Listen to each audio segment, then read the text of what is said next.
Good morning to all. Reproduction in flowering plants. तो आज हम पढ़ेंगे इसका भाग 2 पार्ट 2। इससे पहले वाले वीडियो में मैंने आपको इसकी शुरुआत में पुष्प की संरचना और इसकी जो जननांग हैं उसके बारे में बताया था। तो पुष्प की संरचना जायांग और पुमंग, दल चक्र, बाह्य दल चक्र, ये सारे पुष्प के भाग होते हैं। तो आज हम एक यानी कि नर युग्मक नर भाग को लेकर के इसको डिटेल में बताएंगे। ठीक है। तो इसमें जो पुष्प का नर भाग है आपको पता है पुमंग कहते हैं, कंबाइंडली इसको पुमंग बोलते हैं, और इसकी जो एक इकाई होती है उसको क्या बोलते हैं, पुंकेसर। ये पुंकेसर का एक डिटेल स्ट्रक्चर है। सबसे ऊपर द्विपालित परागकोश, द्विपालित यानी कि इसमें 2 पालियाँ होती है। ठीक है। और ये क्या है, पुतंतु। पुतंतु तो बस इसको, पुतंतु इसका इतना इम्पोर्टेंट पार्ट नहीं है जितना कि क्या है परागकोश। परागकोश के अंदर क्या होते हैं, पराग कण, यानी कि पराग कण ही क्या है, मेल गैमेट का काम करते हैं। ठीक है। अब इस परागकोश का यदि हम डिटेल स्ट्रक्चर बनाएंगे तो परागकोश कैसा होता है, 2 पालियाँ युक्त। डिटेल स्ट्रक्चर है, देखो अनुप्रस्थ काट है परागकोश की। तो इस परागकोश के अंदर हमें 4 चैम्बर यानी कि 1 2 3 4, देखो 4 प्रकोष्ठ दिखाई दे रहे हैं।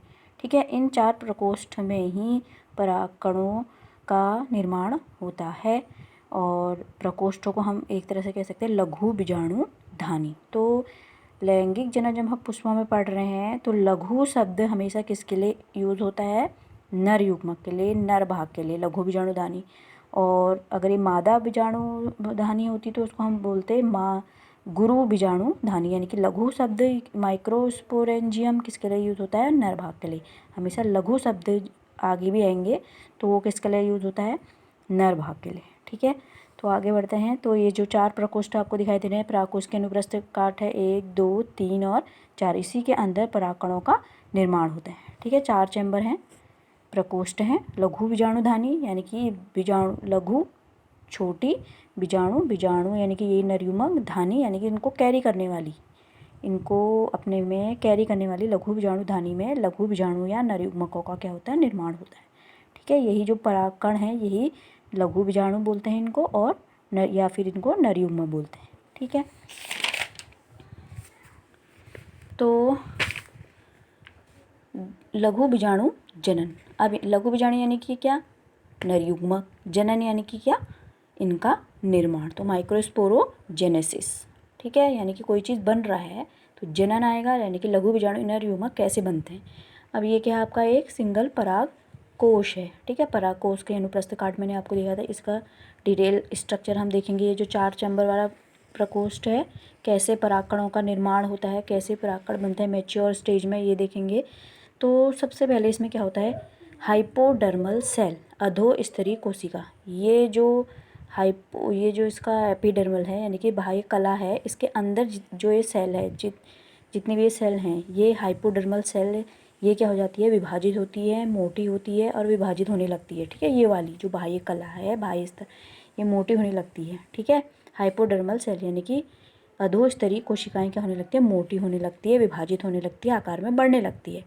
और उसके बाद ये क्या होती है, किसमें चेंज हो जाती है, प्रपोसु कोशिका यानी कि आर्की स्पोरल सेल प्रपोसु कोशिका में। उसके बाद ये मोटी होने के बाद किसमें, प्रपोसु कोशिका में बदल जाती है। फिर क्या होता है, इस प्रपोसु कोशिका में माइटोसिस यानी कि समसूत्री विभाजन होता है। समसूत्री विभाजन के बाद 2 प्रकार की भित्ति बनती है। ठीक है। एक तो जो बाह्य भित्ति है, ये बाह्य भित्ति है जिसको हम बोलते हैं प्राइमरी सेल बोलते हैं। ठीक है। प्राइमरी सेल ये वाली हो गई प्राइमरी सेल, और दूसरी है हो गई पू बीजाणु जनन कोशिका, और दूसरी क्या है, पू बीजाणु जनन कोशिका। ठीक है। आपको मैं ये फ्लो चार्ट से दिखाएंगे फिर से। देखो सबसे पहले अधोस्तरीय कोशिका, इसको मैं लैंडस्केप में कर देती हूँ वीडियो को, तो आप दोनों साइड देख सकते हैं। सबसे पहले क्या है, अधोस्तरीय कोशिका, हाइपोडर्मल सेल, ये डिवीजन होती है, ये सेल बड़ी होती है आकार में। उसके बाद ये प्रपोसु कोशिका में चेंज हो जाती है, यानी कि आर्किस्पोरल सेल बन जाती है। फिर प्रपोसु कोशिका में क्या होता है, डिवीज़न। ठीक है। डिवीज़न होने के बाद ये जो सेल है वो प्राथमिक भित्ति कोशिका, प्राइमरी पेराइटल सेल, और प्राथमिक पू बीजाणु जनन पू बीजाणु जनन सेल, पू बीजाणु है यहाँ पे, पू बीजाणु जनन सेल यानी कि प्राइमरी स्पोरोजिनस सेल दो में डिवाइड हो जाती है। कौन सी कोशिका? प्रपसु कोशिका। ठीक है, यहाँ पे पाई जाने वाली प्रपसु कोशिका। उसके बाद क्या होता है, जो प्राइमरी भित्ति कोशिका है, ये वाली कोशिका प्राइमरी भित्ति प्रपसु कोशिका की प्राइमरी भित्ति कोशिका 3 स्तर में डिवाइड हो जाती है। बाह्य स्तर, मध्य स्तर और अंतः स्तर टेपिटम। क्या है? बाह्य स्तर है, ये क्या है? मध्य स्तर है, और अंदर का स्तर क्या है इसका? टेपिटम। ठीक है, बाह्य स्तर और मध्य स्तर की 3-4 लेयर हैं। देखो 3 लेयर्स हैं मध्य स्तर की, और मोटी होती जाती है, और अंदर वाली जो लेयर है वो टेपिटम, और यही टेपिटम इसकी सबसे इंपॉर्टेंट लेयर है, क्योंकि जस्ट इसके बाद परागकणों का क्या होता है? डेवलपमेंट हो रहा होता है, अंदर विकास हो रहा होता है, और ये टेपिटम इसको क्या प्रोवाइड करती है? नरिशमेंट। ठीक है, और उसके बाद जो प्राथमिक पू बीजाणु जनन सेल है, उसमें फिर से समसूत्री विभाजन होता है। लघु बीजाणु मात्र cell, microspore mother cell, MMC का निर्माण होता है। कहाँ? टेपिटम के अंदर। ठीक है, यानी कि जो प्राथमिक भित्ति कोशिका है तो ये तीनों में डिवाइड हो गई। ठीक है, उसके बाद जो प्रपसु कोशिका दूसरे में विभाजन, जैसे प्राथमिक पू बीजाणु जनन सेल है वो अब अंदर होगा। ठीक है, अंदर पू बीजाणु जनन सेल है, इसमें माइटोसिस होगा, समसूत्री विभाजन, उसके फल से समसूत्री विभाजन के फलस्वरूप बनेंगे लघु बीजाणु मात्र सेल, माइक्रोस्पोर मदर सेल। ठीक है, और उसके बाद क्या बनेगा इससे? फिर इसमें विभाजन होंगे और क्या बनेंगे? परागकण। तो इसके अंदर यानी कि क्या बनेंगे फिर? परागकण। ठीक है, आपको आया समझ में?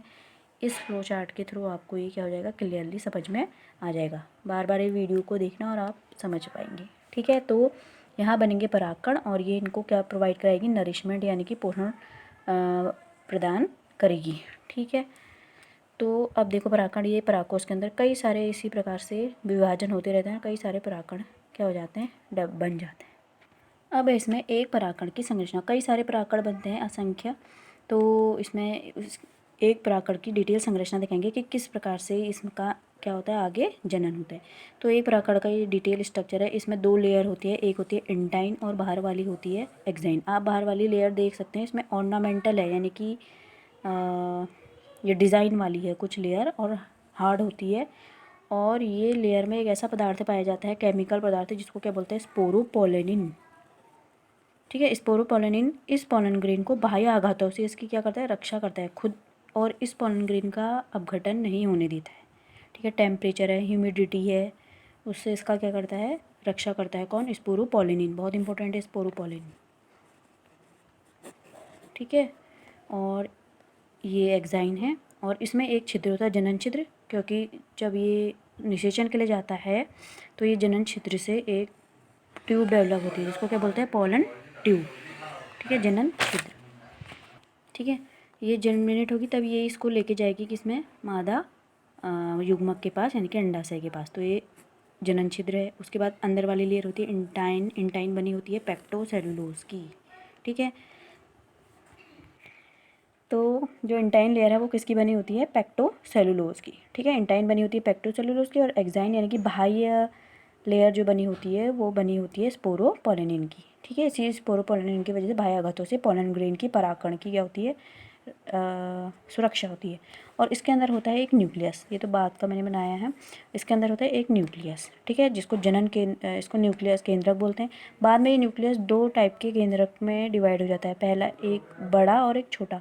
बड़े को बोलते हैं वेजिटेटिव न्यूक्लियस, छोटे को बोलते हैं जनन केंद्रक, जनरेटिव न्यूक्लियस। कब? जब ये मैच्योर हो जाता है, यानी कि जब इसको मादा युग्मक से निषेचन करने के लिए जाना होता है। ठीक है, और उसके बाद ये देखो, तो मेल गैमेट हैं, दो जो जनन केंद्रक है वो क्या बनाता है? जनन केंद्रक मेल गैमेट बनाता है। ठीक है, अब क्या है? जैसे ही मैच्योर होगा ये परागकण परागकोश से बाहर आएगा। ठीक है, जो परागकोश है पॉलिनेशन के थ्रू, कौन सी प्रक्रिया के थ्रू? परागण की क्रिया के थ्रू बाहर आएगा, और जो ये जायांग है, जायांग के स्टिग्मा वर्तिका पे लैंड करेगा, एंट्री करेगा, और यहाँ 2 मेल गैमेट बन जाएंगे। जो ये जनन केंद्रक है वो किस में डिवाइड हो जाता है बाद में? 2 मेल गैमेट में। ठीक है, 2 मादा युग्म, और यहाँ जाके अंडाशय से जाके फ्यूज़ करेगा, निषेचन होगा, फिर आगे की प्रक्रिया यानी कि युग्मनज का निर्माण, आगे की प्रक्रिया होगी। और इसमें विशेष प्रकार की प्रक्रिया होती है जिसको बोलते हैं दोहरा निषेचन। दोहरा निषेचन, डबल फर्टिलाइजेशन।